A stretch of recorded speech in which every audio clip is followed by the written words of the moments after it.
Hello everyone, welcome back to Clusterbmilkshake. I am your host, along with support puppet Mr. Chicken. Yes.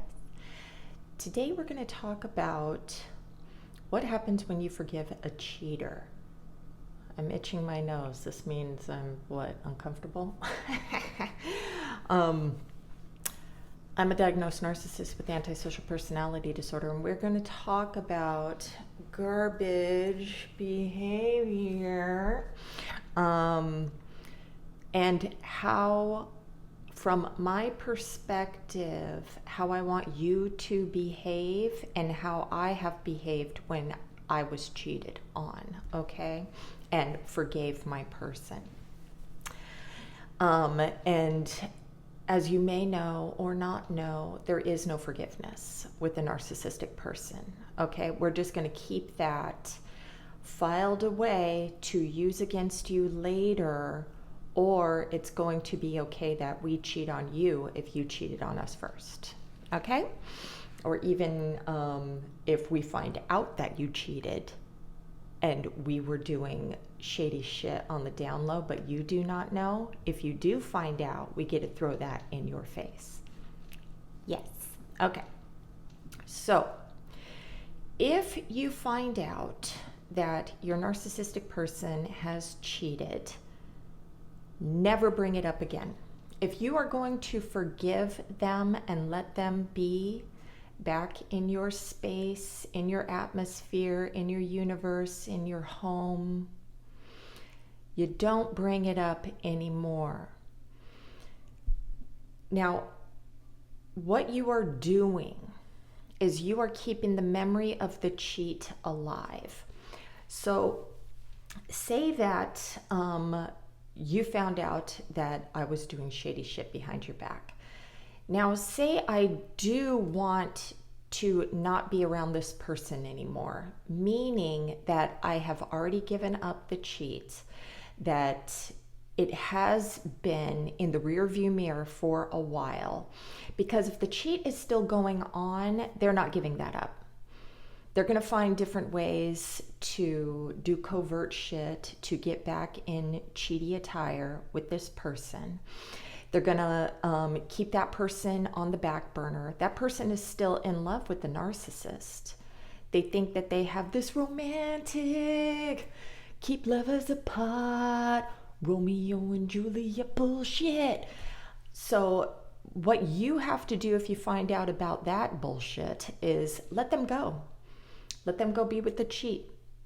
Let them go. If you catch them in the act, okay? Because they have to go and blow up that relationship and know that it was just fantasy garbage before they do come back to you.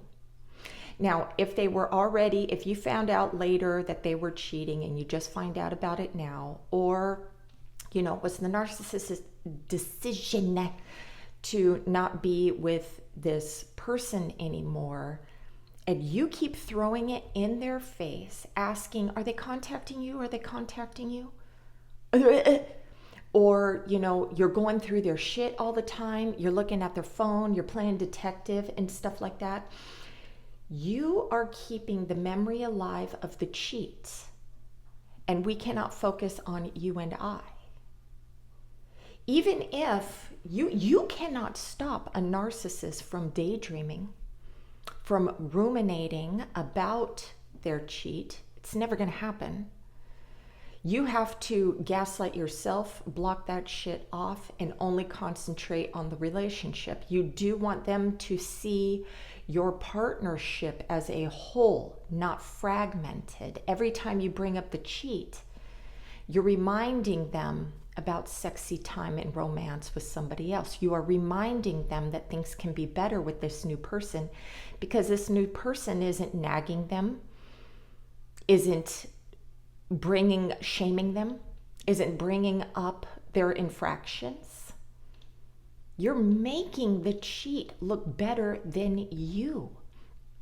Not only has this not happened to me in my own relationship, where my relationship with my ex-husband went to shit after he found out about my cheat, but it had been several months since I've been away from this person, but he kept bringing him up. And all I did was think about my cheat. All I did was think, even though that my cheat was a monster, all I thought was, oh, he's better than my husband because my husband won't shut the fuck up. He keeps nagging me, getting drunk, getting angry, acting depressed, all this shit. So it's going to make the cheat look better, even though that's not reality. Now, I'm not saying that, it's all up to you, that the cheater isn't going to take responsibility, but I'm telling you, I am not a healthy person. So this is what I'm telling you, my mind was thinking and how it was working when this was happening. Now, several years before, when my husband was doing all the cheating and I started going crazy town, I wanted to leave that motherfucker that day. And then I had to go through all the things. How am I going to leave this person? Where am I going to go? What am I going to do? My kids are still small. I do not have a job.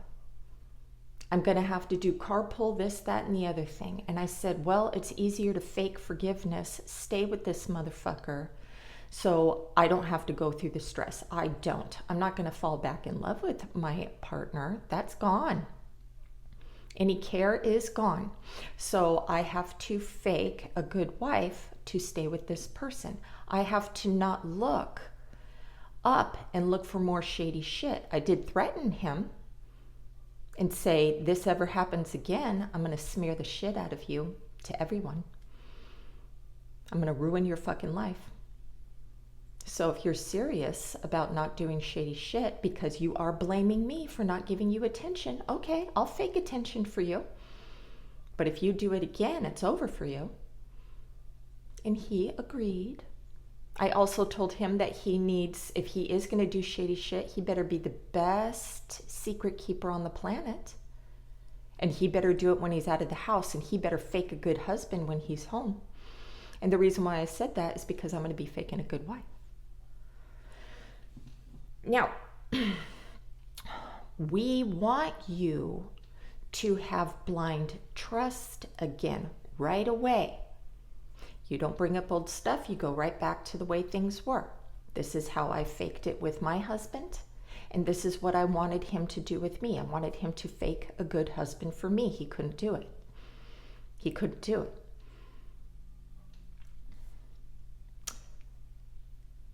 You become, because you cannot fake, you become miserable, depressed, angry, and insecure.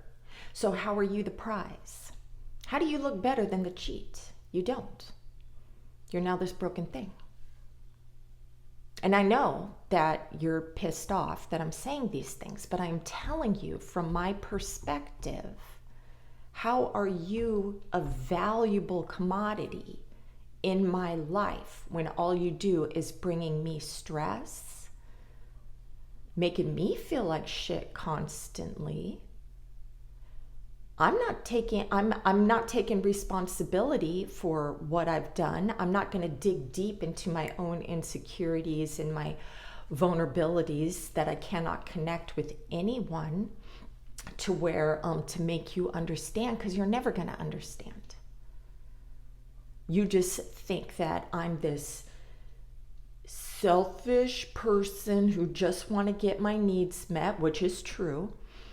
But the underlying reasons, no. And no, I do not want to go to marriage counseling to be shamed in front of a stranger. That's not happening either. So, what is the cheater gaining by staying with you? Are you a pain in the ass and going to bring it up all the time? Or are you going to be a wonderful, peaceful, safe space? What are you going to be to the narcissist, to want the narcissist to stay?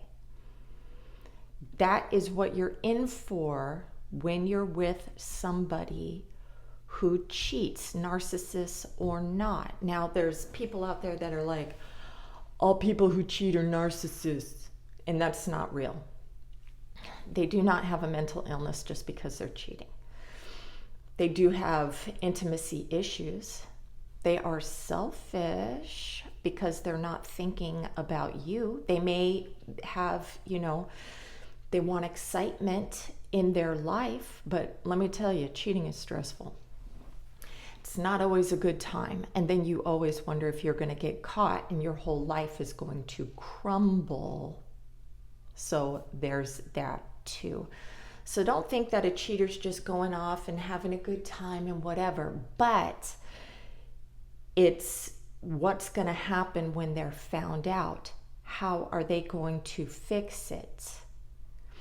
If you are valuable, they will fake the fuck and mask up hard to keep you in their lives. You have to decide if that's the person that you want to keep in your life. Because there ain't no true love. There ain't no true love. There's nothing authentic there. And can you live with somebody reminiscing about somebody else? If you can't shut that off in your head like I can shut that shit off and be like, I'm selfish. I'm getting what I want out of you. You're just a broken fucking paycheck. That's all you are.